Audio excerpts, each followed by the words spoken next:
Jare terug was daar 'n Afrikaanse liedjie wat gevra het, hoe sê mens dankie? En dit is 'n vraag om te vra, né? Ek meen, in sekere situasies is dit maklik. As ek aan tafel sit en ek vra vir iemand die sout, hulle gee dit vir my aan en sê ek dankie en daarmee is dit oor en verby. Dis goeie maniere, maar ek hoef nou nie meer te doen as dit nie. Maar sê nou die situasie is 'n bietjie anders.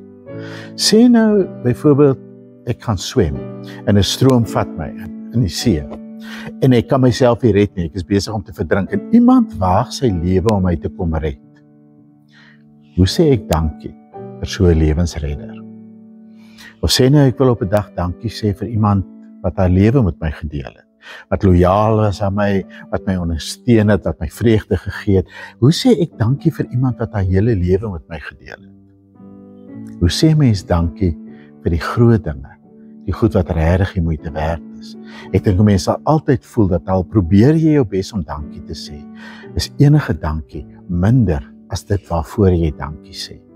Nou as dit waar is tussen mense, dan is dit nog meer waar tussen ons en God. God is die een uit wie en deur wie en tot wie alle dinge is. Hy het my gemaak, hy het my hierdie lewe gegee, hy dra my van dag tot dag.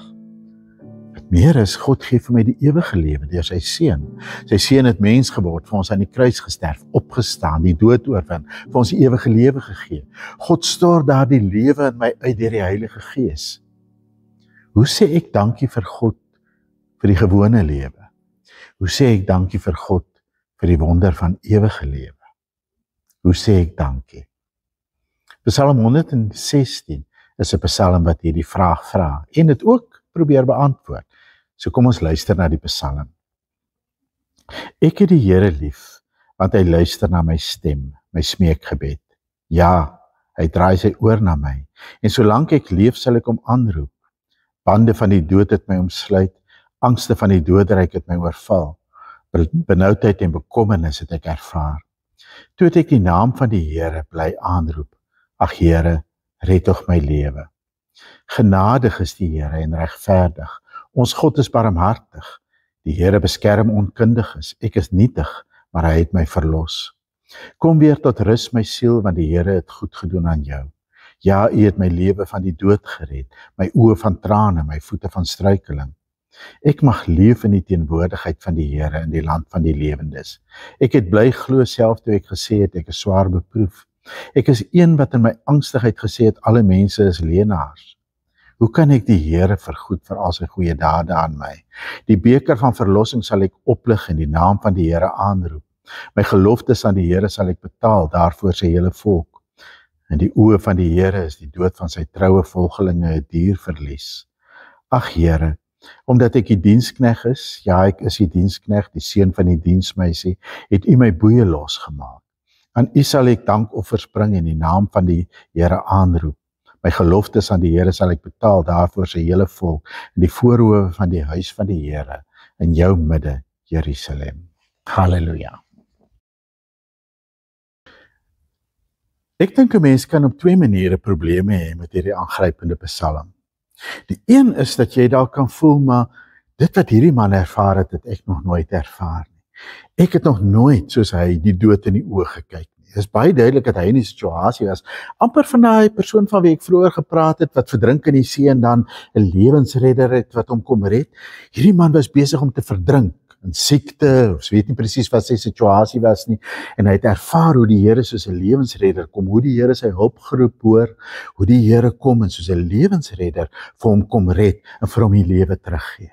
Natuurlik sal 'n mens dankbaar wees om te dink ek was amper dood, ek kon dood gewees het, maar hier is ek nou, ek lewe weer.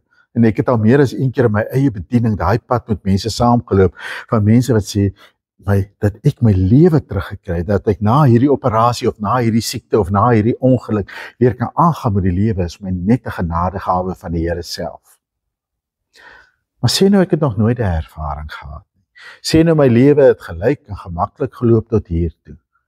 Hoe deel ek dan sy dankbaarheid as ek nog nooit die dood in die oë gekyk het en letterlik ervaar het hoe die lewensredder Here vir my lewe teruggee nie? Hoe deel ek dan sy dankbaarheid? Die ander moontlikheid is natuurlik dat ek sê wel, ek het vir iemand anders gebid. Vir iemand wat dalk so deel was van my, dat hulle dood vir my amper soos my eie gevoel het.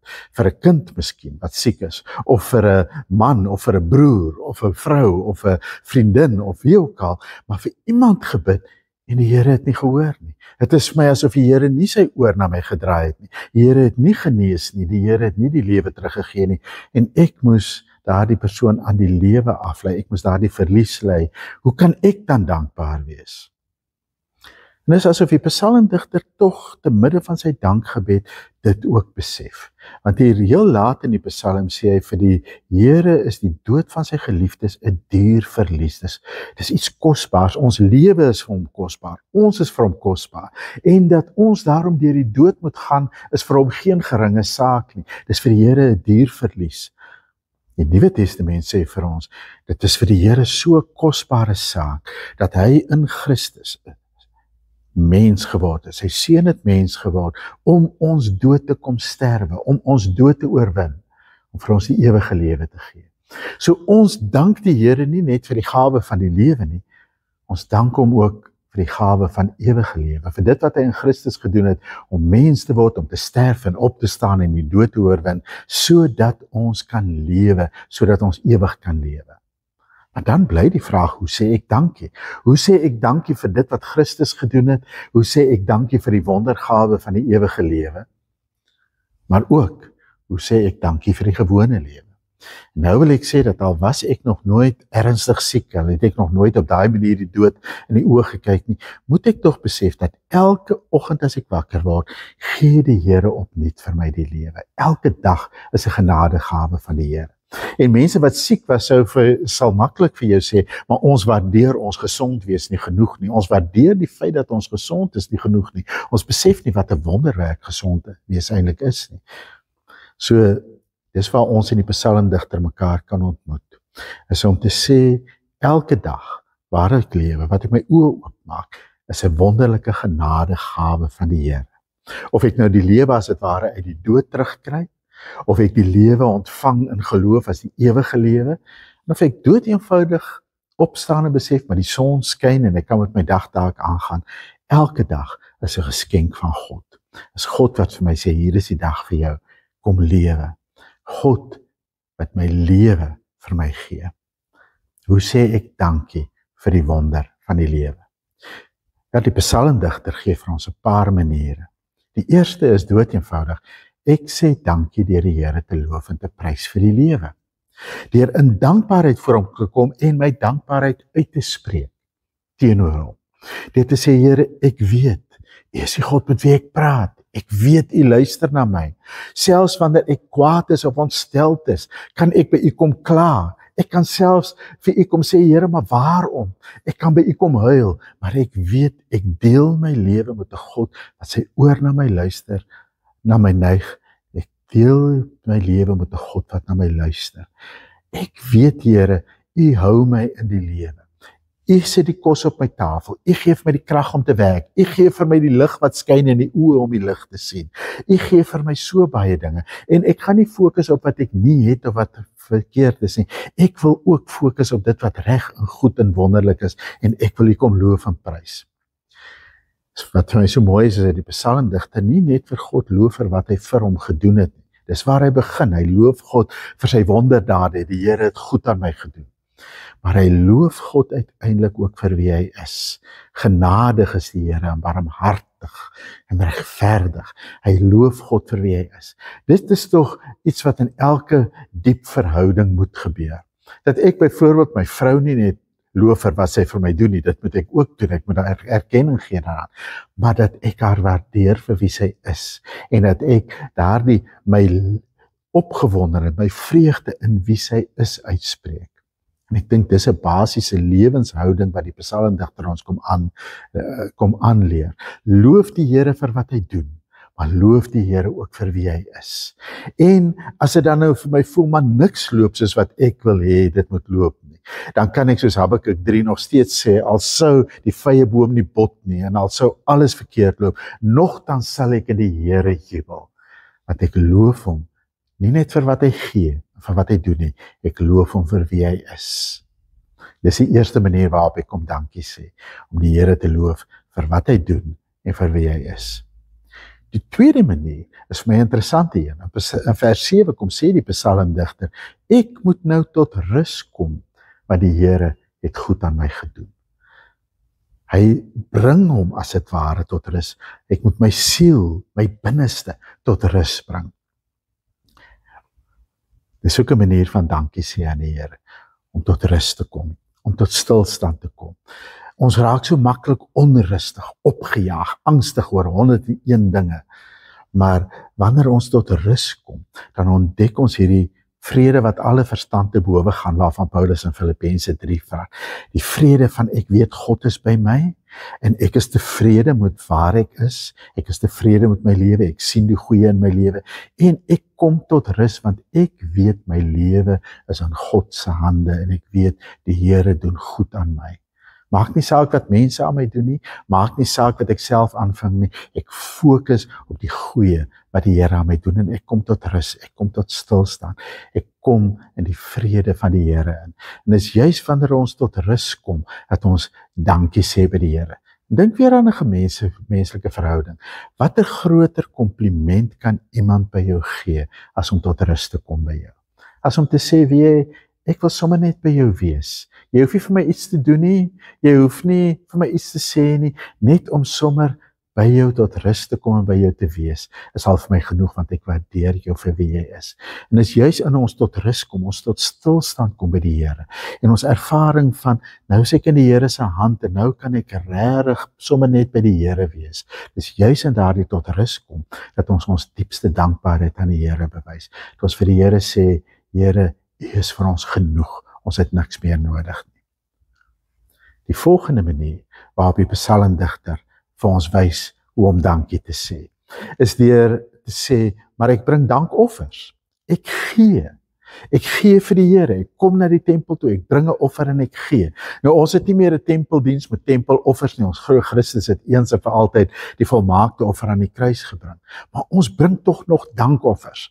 Ons bring dit wanneer ons gee vir ons gemeente, ons bring dit wanneer ons gee vir 'n goeie saak, ons bring dit wanneer ons gee vir ander mense. Elke keer wanneer ek dit wat ek het nie vasklou nie, maar dit deel met ander wat dit nodig het, is ek besig om vir die Here dankie te sê vir wat ek ontvang het. 'n Manier van dankie sê is om te gee vir ander. En hoe meer ek gee, hoe meer wys ek vir die Here, ek is dankbaar vir dit wat ek ontvang. So die bring van dankoffers, die gee van wat ek het, uit wat ek het, is 'n manier om dankie te sê. Die volgende ding wat die psalmdigter sê is, ek lig die kelk van verlossing. Die kelk van verlossing, dink hy waarskynlik aan 'n beker met wyn wat gedrink is, om daarmee die verlossing van die Here te vier, in die fees wat hulle vir die Here gevier het. Hy wil daai kelk oplig, en hy wil as dit ware sê, kom ons drink op hoe goed God is, kom ons drink op hoe die Here vir my vrygemaak het. Kom ons ontvang hierdie vreugde, kom ons deel hierdie vreugde met mekaar. Met ander woorde, ek sê vir die Here dankie, wanneer ek ook sy goedheid vier, en veral wanneer ek ander mense nooi om dit saam met my te vier.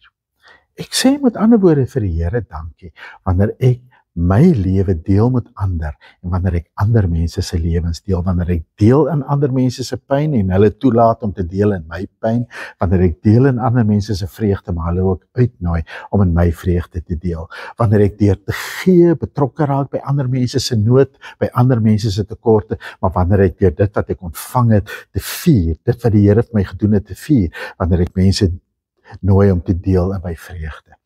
En ek wil vir julle vra of ons nie nodig het om hierdie tyd wat ons so geneig is om negatief is en bang te wees en angstig te wees oor alles wat verkeerd is in die wêreld en te kla oor alles wat tekort is.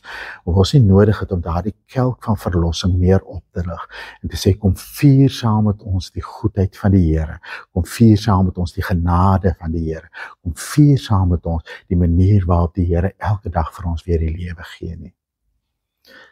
Kortom, ek sê dankie vir die Here, wanneer ek die lewe as 'n geskenk van God voluit lewe. Wanneer ek vir die Here sê, Here, vandag weet ek is 'n geskenk uit U hand.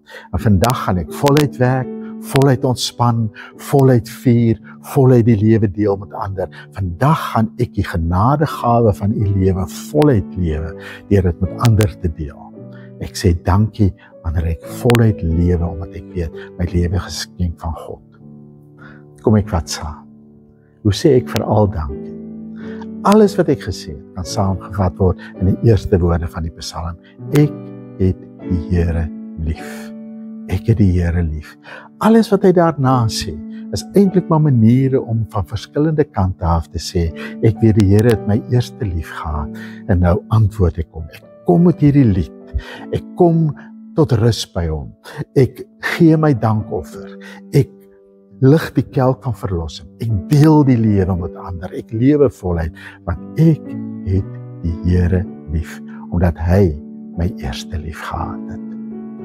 Mag jy op daardie manier vir die Here dankie sê, deur 'n liefdeslied vir die Here te sing, en dit te lewe, en dit te deel met ander. Amen. Ontvang nou die seën van die Here, sodat jy as 'n geseënde mens tot seën vir ander kan gaan lewe. Mag die genade van ons Here Jesus Christus en die liefde van God ons Vader en die gemeenskap van die Gees by jou bly. Amen.